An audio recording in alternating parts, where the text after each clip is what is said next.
राजधानी दिल्ली में लॉकडाउन के चलते लोगों का गुस्सा इस कदर आसमान पर चढ़ गया है कि लोग जरा सी बातों को लेकर एक दूसरे की जान पर उतारू हो जाते हैं। एक ऐसा ही मामला उत्तर पूर्वी दिल्ली के थाना करावल नगर के अंतर्गत अंकुर इंक्लेव का है, जहां कर्ज के चलते 40,000 रुपए के लेन देन के चक्कर में दो पक्षों में झगड़ा हो गया। झगड़ा इस कदर बढ़ गया कि एक पक्ष ने दूसरे पक्ष पर लाठी डंडों और लोहे की रोड से पीट पीट कर लहूलुहान कर दिया। अंकुर इंक्लेव गली नंबर 9 में रहने वाले पीड़ित बलवीर ने बताया कि उनके किराएदार ने गली में रहने वाले कप्तान से 40,000 रुपए उधार लिए थे और 10,000 रुपए लौटा भी दिए थे। लॉकडाउन के चलते किराएदार का काम धंधा ठप हो गया तो वह अपने गांव लौट गया। लॉकडाउन खुलने के बाद वह वापिस आ गया। उसके बाद कप्तान ने दोबारा अपने पैसों की मांग किराएदार से की। किराएदार की पत्नी से कप्तान की तू-तू मैं-मैं हो गई। मकान मालिक बलबीर ने बीच बचाव कराया तो कप्तान की तरफ से बलबीर के परिवार और एक किराएदार को लाठी डंडे और रॉड से घायल कर दिया गया, जिसमें मकान मालिक बलबीर का सिर फूट गया, उसकी पत्नी और बेटी का भी सिर फोड़ दिया गया और एक किराएदार के भी सिर में गंभीर चोट आई। वहीं मकान मालिक बलबीर के पेट में भी आरोपियों ने चाकू मार दिया। ऊपर भाई साहब के यहाँ, बलबीर भाई साहब के मैं किराए पे रहता हूँ जी।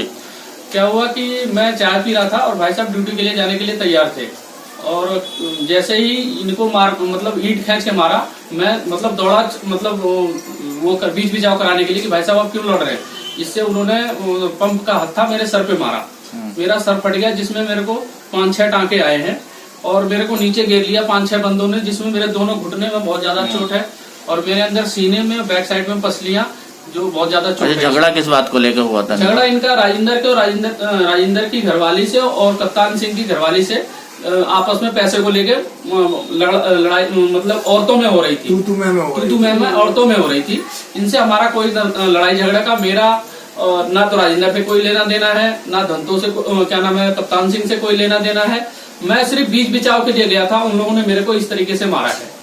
अच्छा, बीच बिचाव के चलते आज 4-5 लोगों के सर फट गए? हाँ, बीच बिचाव के चलते उन लोगों ने हमको इस तरीके से प्लानिंग कर रखी थी, बाहर से उन्होंने अपने लड़के बुला रखे थे। अच्छा, पुलिस कुछ कार्रवाई कर रही है इसमें? पुलिस कुछ कार्रवाई नहीं कर रही। ये जो आईओ हैं राजवीर सिंह करके हैं करावल नगर थाने में, इनके पास 100 नंबर की कॉल गई थी, जो आए थे बकायदे सारी चीजें लेके गए थे यहाँ से। लेकिन क्या हुआ, हम लोग हॉस्पिटल में रहे और भाई साहब बलवीर सिंह को वहां से सफदरगंज के लिए रेफर कर दिया था अल्ट्रासाउंड के लिए, क्योंकि यहाँ पे जग प्रवेश हॉस्पिटल में मतलब अल्ट्रासाउंड का कोई ऑप्शन नहीं था, तो उन्होंने सफदरगंज के लिए वहां था। हम रात के 9-10, साढ़े 9-10, 11 बजे आए।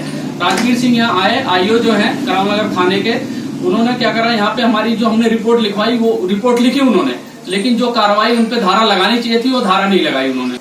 ये मेरे किराएदार और कप्तान सिंह का पैसा था। किराएदार ने उससे ब्याज पे पैसा लिया था, उसने ब्याज न देने पे लॉकडाउन के कारण और पैसा न देने के कारण उनका आपस में झगड़ा हुआ। वो झगड़ा इनका था, उन्होंने ना कि ये किराएदारों के बीच में बोलता है और मैं मकान मालिक हूँ और मेरे ऊपर ना एकदम अटैक कर दिया, हथौड़े से, चाकू से और ईंट से। अच्छा, कितने लोगों के चोट आई है? हमारे ये 6 लोगों के चोट है। मेरे सबसे पहले ईंट से वार किया था, मेरा मुंह फूटा। उसके बाद मेरे चाकू से वार किया, बाजू पे हथौड़े से वार किया कोठे पे, और सर में लोहे की रॉड से वार किया है। सर, पुलिस ने ना इसका क्रॉस केस बना दिया है। हम अपना ट्रीटमेंट कराते रहे हॉस्पिटल में और वो दूसरी पार्टी को लेके पता नहीं उन पर कौन कौन सी धारा लगा के जो 307 बननी चाहिए, अटैक टू मर्डर, वो न बना के उनसे ना झगड़े का केस डाल करके और मामले को रफा दफा करने की कोशिश की है। मैं इंसाफ ये चाहता हूँ कि मेरा इनसे कोई झगड़े का लेना देना नहीं था। मेरे पे ना इसके कोई ब्याज के पैसे थे, ना कोई मेरा लेना देना था। इसने मेरे ऊपर अचानक अटैक क्यों किया? ये तो किसी पे भी अटैक कर सकता है और ऐसे कैसे कुछ भी काम कर सकता है। इसने मेरे पे जानलेवा हमला किया है। मेरे साथ ये जो बदतमीजी की है, इसकी कानूनी कार्रवाई हो तरीके से और इसको इसके करे की सजा मिले। पीड़ित पक्ष अब पुलिस पर सही इंसाफ न करने का आरोप लगा रहा है। पीड़ित पक्ष का कहना था कि चाकू मारने पर धारा 307 लगती है, लेकिन पुलिस ने धारा 308 लगाकर केस को रफा दफा करने की कोशिश की है। अब पीड़ित पक्ष पुलिस के आला अधिकारियों से इंसाफ की गुहार लगा रहा है। सिटी न्यूज दिल्ली संवाददाता रविंदर कुमार की रिपोर्ट। वैद्य बाबूराम वर्मा, 15 सालों का इलाज का भरोसा। हमारे यहाँ आयुर्वेदिक औषधियों के द्वारा सभी बीमारियों का सुविधाजनक इलाज किया जाता है, जैसे खांसी, सांस, दमा, बुखार, टाइफाइड, मलेरिया, पीलिया, बवासीर, शुगर, हेपेटाइटिस, खूनी बवासीर, पिरमे, श्वापनदोष, लघु शंका आदि का इलाज आयुर्वेदिक पद्धति द्वारा किया जाता है। इसके अलावा सभी बीमारियों की जांच भी तसल्ली बख्श की जाती है, जैसे अल्ट्रासाउंड, एक्सरे, ईसीजी, रक्त, मलमूत्र, वीर्य की जांच इत्यादि।